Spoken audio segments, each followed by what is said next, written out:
Sebelum dimulai khutbah pada jamaah semuanya, maaf untuk tidak merokok terlebih dahulu karena bisa mengurangi kekhusyuan ibadah kita.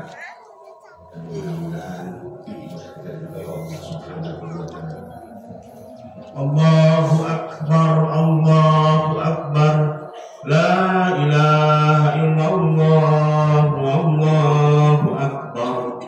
Allahu akbar walillahil hamd.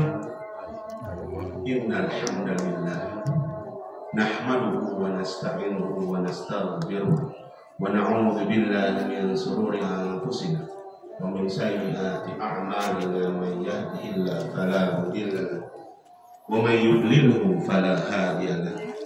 Asyhadu an la ilaha illallah wahdahu la syarika lahu wa asyhadu anna Muhammadan 'abduhu wa rasuluh la nabiyya wa la rasula ba'da. Allahumma salli wa sallim wa barik ala sayyidina wa habibana wa khalilana Muhammad wa ala ahlihi wa ashabihi wa man tabi'ahu bi ihsan ila yaumiddin. Allahu akbar, Allahu akbar, la ilaha illallah, wallahu akbar, Allahu akbar walillahil hamd. A'idin wal a'idat rahimakumullah, usikum wa iyaya bitaqwallah. Faqad fazal muttaqun haitsu qala ta'ala ya ayyuhalladzina amanu taqullaha wal tanzur nafsum ma qaddamat lighad wattaqullaha innallaha khabirum bima ta'malun. Wa qala aidan ya ayyuhalladzina amanu taqullaha wa qulu qawlan sadida yuslih lakum a'malakum wa yaghfir lakum dunubakum wa may yuti'illaha wa rasulahu faqad faza fawzan 'azima.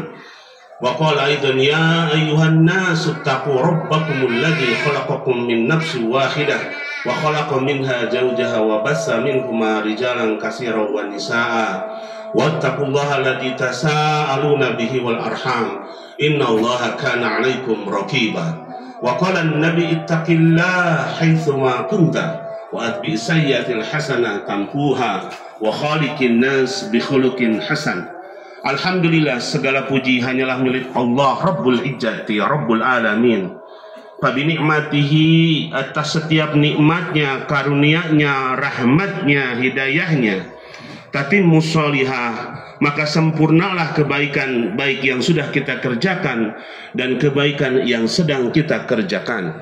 Salawat serta salam senantiasa tercurahkan kepada Nabi Muhammad sallallahu alaihi wasallam, juga semoga tercurah kepada keluarganya, tabi'in, tabi'ut tabi'in, juga kepada kita semua yang terus berupaya semaksimal mungkin untuk menghidupkan sunnah-sunnahnya walaupun kondisi kita ada di akhir zaman. Semoga siapapun yang menghidupkan sunnah Nabi mendapatkan 10 kali bahkan 50 kali lebih baik dibandingkan dengan para sahabat. Amin ya rabbal alamin. Allahu akbar, Allahu akbar walillahil hamd.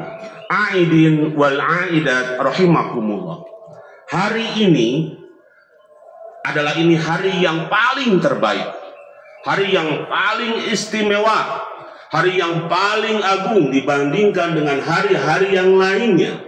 Bahkan 10 hari di awal Dzulhijjah, dari tanggal 1 sekarang kita menginjak di tanggal 10 Dzulhijjah, adalah hari-hari yang paling dicintai oleh Allah.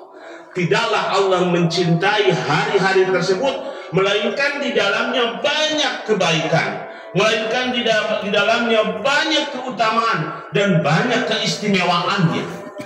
Hadis yang diriwayatkan oleh Abu Dawud bahwa Nabi bersabda, "Ma min ayyam al-a'malu salih ahabbu ila Allah." Wa qalu mal jihad fi sabilillah wal jihad ya Rasulullah.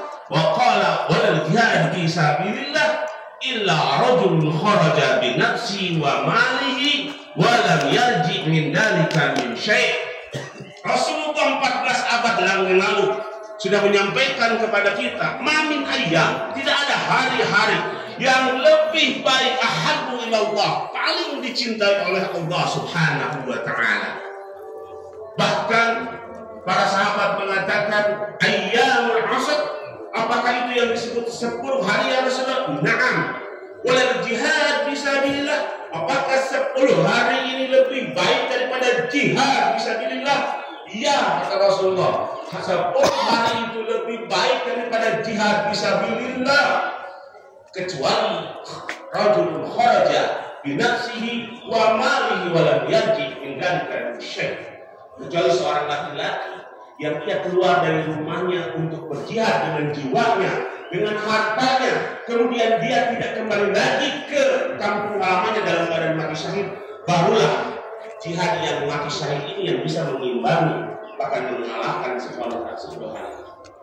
Kita diberikan kenikmatan yang banyak, bahkan diberikan kesempatan serta kesehatan untuk memaksimalkan di hari 10 ini. Bahkan asal muslimin rahimahullah, ketika Allah bersumpah wal fajr, demi waktu fajar, sekarang kita ada di waktu fajar, walayalin ashr, dan 10 malam.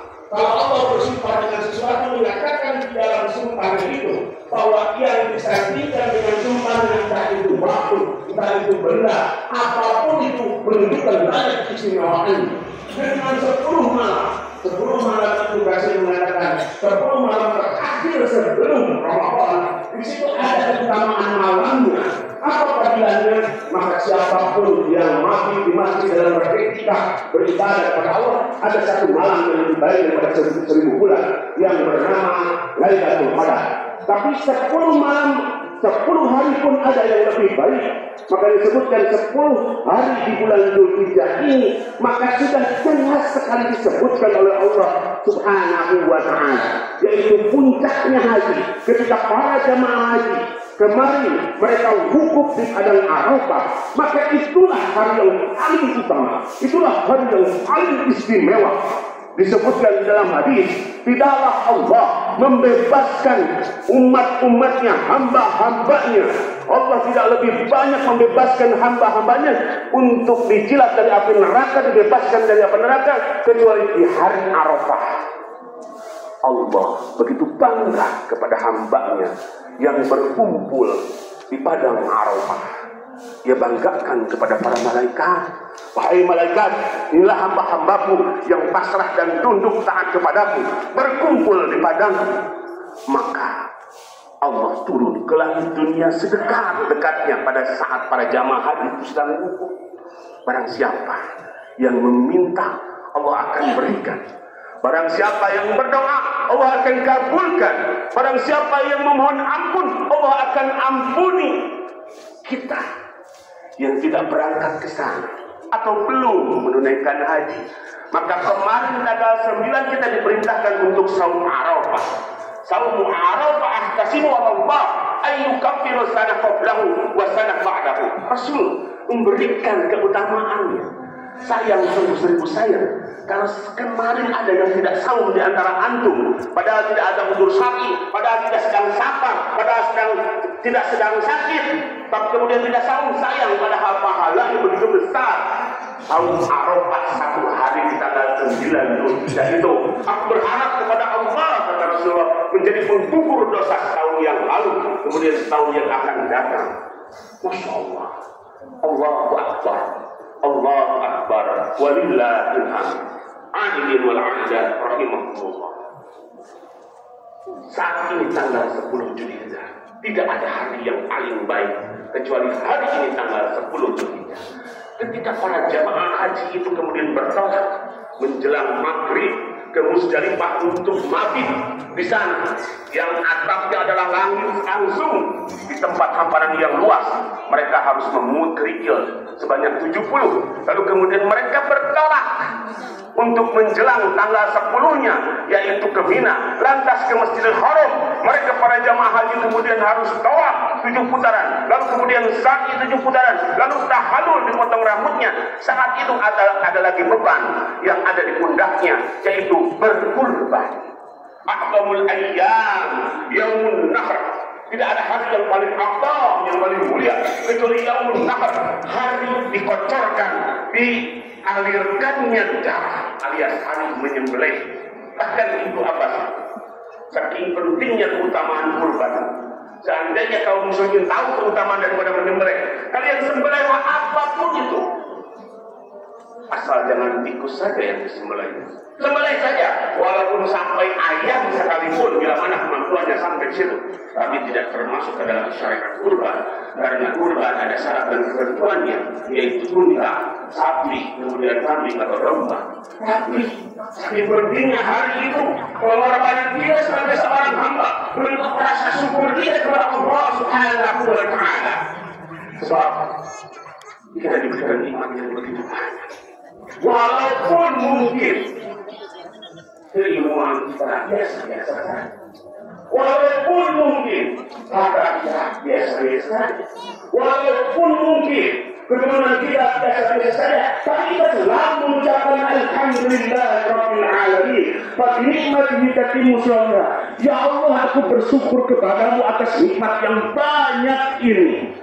Masya Allah, tidak ada nikmat yang paling berharga di sisi Allah. Kita berkumpul di lapangan ini untuk membesarkan, mengagungkan dan mensucikan Allah Subhanahu wa Ta'ala, melainkan nikmat hidayah.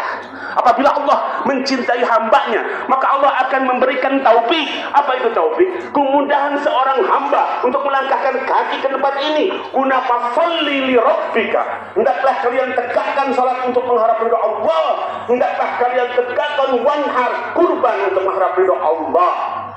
Ibnu Katsir menyebutkan di dalam surat Al-Kautsar, a'udzubillahi minasyaitonir rajim, bismillahirrahmanirrahim. Inna a'tainakal kautsar, menggunakan kalimat jamak. Sesungguhnya kami telah memberikan banyak sekali kenikmatan kepada kalian. Begitu banyak kenikmatan yang diberikan oleh Allah kepada kita. Persendian yang longgar ini, pandangan yang jelas ini, kaki yang mudah melangkahkan ke tempat ini, itu semuanya adalah pemberian dari Allah. Wallahi, Ibnu Abbas mengatakan, dan kenikmatan terbesar adalah hidayah, karena akan menyelamatkan kita nanti dari murka Allah Subhanahu wa Ta'ala, karena akan menghindarkan kita dari jeratan api neraka Jahannam. Hidayah ini pertahankan sampai kematian menjemput. Wala tamutunna illa wa antum muslimun. Jangan kalian mati kecuali dalam keadaan berserah diri kepada Allah. Jangan kalian mati kecuali dalam keadaan ketundukan dan kepatuhan kepada Allah Subhanahu wa Ta'ala. Pertahankan hidayah ini sampai tetes darah penghabisan. Mahal sekali. Apa artinya banyak harta bila mana entah nanti kelak di yaumil akhir harta ini tidak bisa menolongnya. Tidak ada yang bisa menolong kita kecuali hidayah yang ada di dalam sanubari kita, kemudahan dalam melakukan amal kebaikan. Dan inilah hikmah yang pertama disyariatkannya kurban, yaitu agar kita pandai bersyukur dengan hidayah yang diberikan oleh Allah Subhanahu wa Ta'ala. Maka Allah mengatakan, salatlah kamu. Itu kasih yang dimaksud fasolli li rabbika adalah salat yang barusan kita lakukan. 2 rakaat ini bisa menghindarkan kita dari jelatan api neraka Jahannam yang panasnya 60 kali lebih panas daripada api yang ada di dunia. Allah Akbar, Allah Akbar, walillahil hamd wal 'aidah rahimahullah. Lantas hikmah berikutnya apa?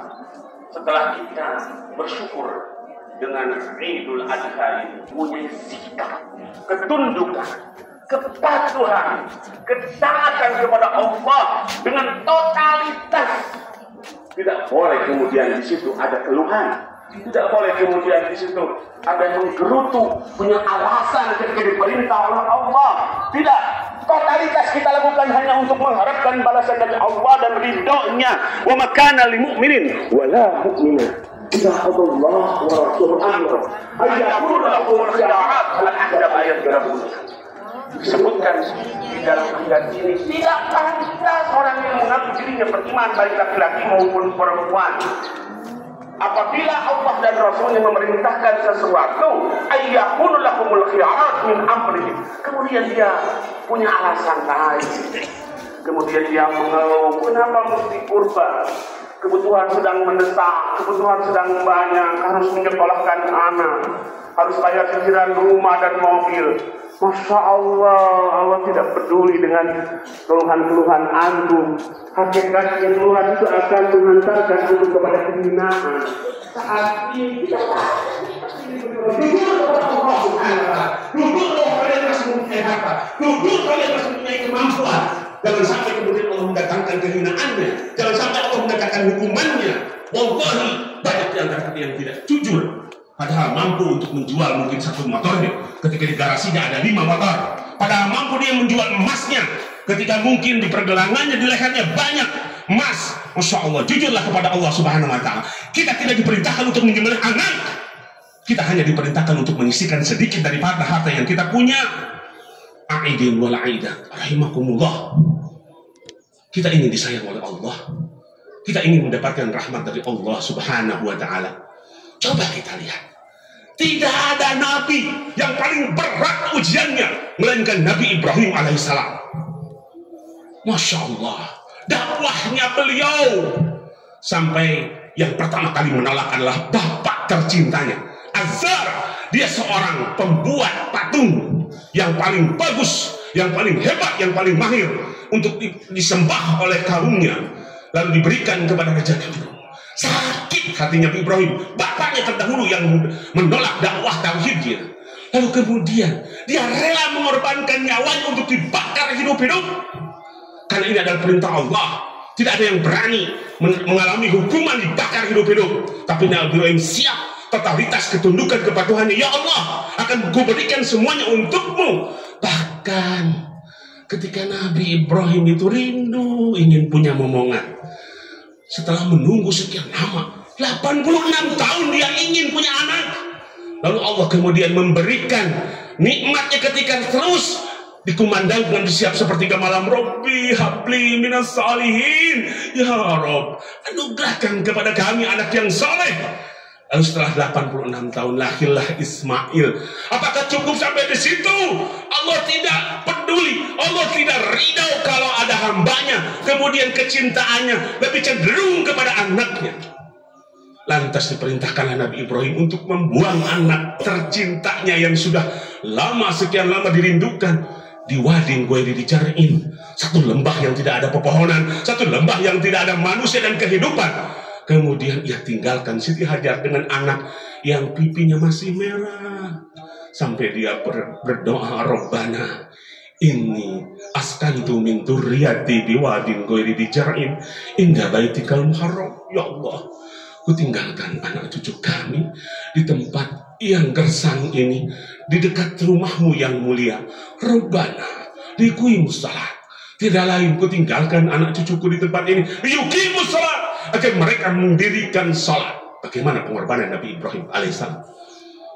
Akan tetapi Nabi Ibrahim tidak pernah mengeluh, Nabi Ibrahim tidak pernah beralasan, Nabi Ibrahim tidak pernah mencari alasan-alasan yang bisa menghindarkan dari perintah Allah Subhanahu wa Ta'ala. Ia lakukan dengan penuh keridhaan dan keikhlasan.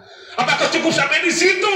Kemudian setelah ditinggal sekian lama, balamma balaga ma'u sa'yu, ketika sudah dewasa Ismail itu kemudian, ya bunayya inni ara bil manam anni adbahuka, wahai anak tercinta, aku melihat dalam mimpiku bahwa aku menyembelih kamu, pandur mada taro.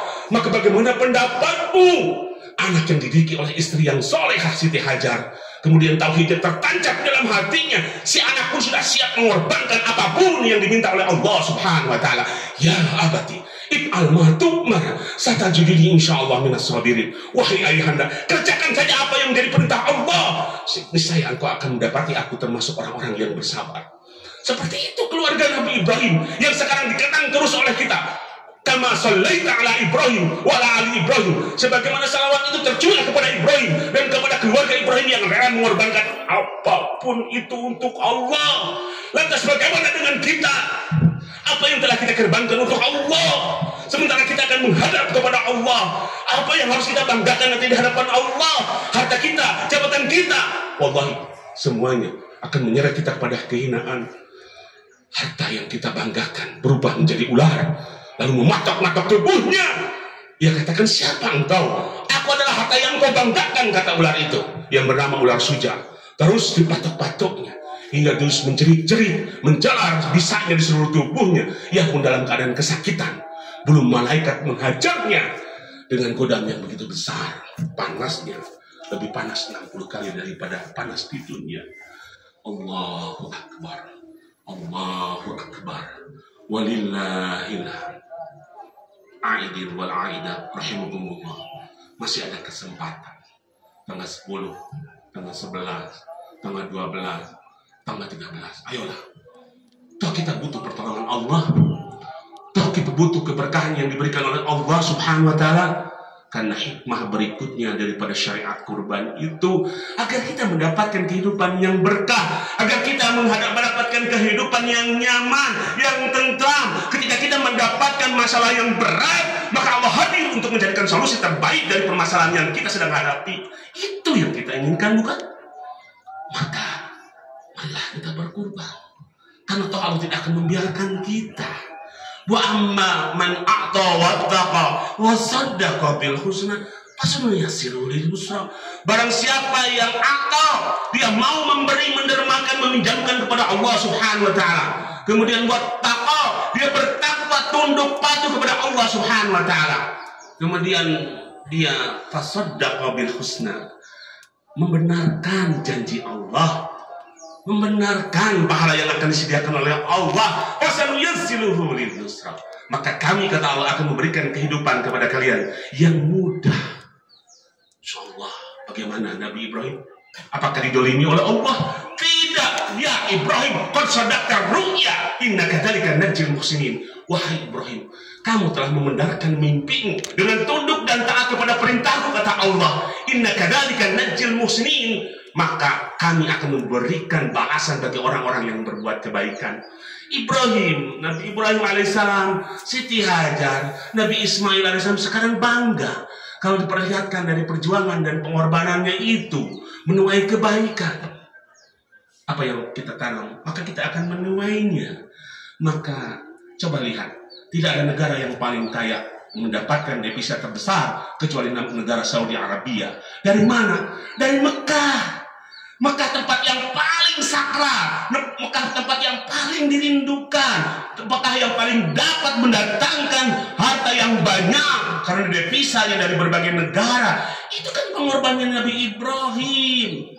Kita pun sama, tidak akan mungkin dibiarkan oleh Allah. Wa fadainahu bidzibhin adim, maka akan kami ganti dengan kambing yang besar. Kita mengharapkan pergantian dari Allah dengan kambing yang besar, dengan harta yang banyak, dengan derajat yang tinggi.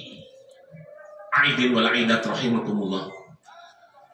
Imam An-Nawawi Al-Bantani di dalam kitabnya Jahratul Riyad menyebutkan, barang siapa yang berkurban mengharapkan ridha Allah Subhanahu wa taala, maka satu bulunya akan diganti dengan 10 hasanah, 10 kebaikan hidup, baik di dunia maupun di akhirat. Maka satu bulunya dari hewan yang dikurbankannya akan disingkirkan dari 10 sayyi'ah, 10 keburukan hidup. Maka dari satu bulunya akan dinaikkan 10 derajat di sisi Allah. Bahkan nanti kelak di surga diberikan kendaraan yang cepat, tentu lebih cepat daripada bus. Jika cuma 300 km per jam, ini bisa jadi 500-1.000 km, cepat sekali akan menghantarkan dia dari satu kebun ke kebun yang lainnya. Itu daripada pengorbanan kita yang 4 juta saja. Apalagi kalau antum berani mengorbankan 25 juta satu ekor sapi, 30 juta, 40 juta. Orang Arab lebih hebat lagi, satu ekor onta 100 juta. Makin besar pengeluarannya, makin besar juga pahala yang disediakan oleh Allah Subhanahu wa taala.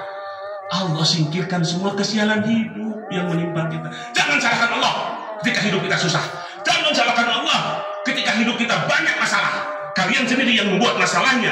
Karena pada saat ini ketika Allah perintahkan untuk kurban, kalian tidak mau mengisikan hartanya. Ingat, Allah maha keras hukumannya. Ingat, Allah maha kuat azabnya. Mudah bagi Allah untuk mencabut rezeki yang telah diberikan kepada antum semuanya. Mudah bagi Allah untuk menghinakan antum semuanya di hadapan makhluk. Maka hadirin rahimakumullah, mumpung masih diberi kesempatan, toh kita butuh dikumpulkan oleh Allah. Di mana? Di surga Firdaus. Rasulullah mengatakan, sungguh Allah telah berjanji kepadaku untuk memberikan telaga Al-Kautsar, sebagaimana tadi surat Al-Kautsar. Para sahabat bertanya, apa itu telaga Al-Kautsar? Telaga yang dijanjikan oleh Allah kepadaku barang siapa yang mendatangi telaga itu, maka ia akan mendapatkan kebaikan. Ketika ia haus lalu kemudian meminum dari cawan, yang mana cawannya sebanyak bintang-bintang yang ada di langit, seteguk saja maka hilanglah semua haus yang ada di dalam tubuhnya.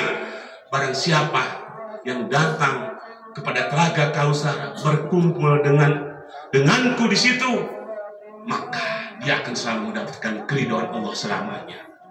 Siapa itu yang mau sholat, yang mau kurban? Dan kita mudah-mudahan termasuk salah satunya yang ditunggu oleh Rasulullah di telaga Al-Kausar. Amin ya rabbal alamin. Innallaha wa malaikatahu yusholluna 'alan nabi ya ayyuhalladzina amanu shollu 'alaihi wa sallimu taslima. Allahumma ighfir lil muslimina wal muslimat wal mu'minin wal mu'minat al ahya'u minhum wal amwat innaka sami'un qaribun mujibud da'wat. Allahumma inna nas'aluka salamatan fid din wa afiyatan fil jasad wa ziyadatan fil ilmi wa barakatan fil rizqi wa taubatan qoblal maut wa rahmatan indal maut wa maghfiratan ba'dal maut. Allahumma hawwin alaina fi saqaratil maut wan najata minan nar wal afwa indal hisab. Subhanaka rabbika rabbil izzati amma yasifun wa salamun alal mursalin walhamdulillahi rabbil alamin. Aqulu qouli hadza wa astaghfirullah li wa lakum. Assalamualaikum warahmatullahi wabarakatuh.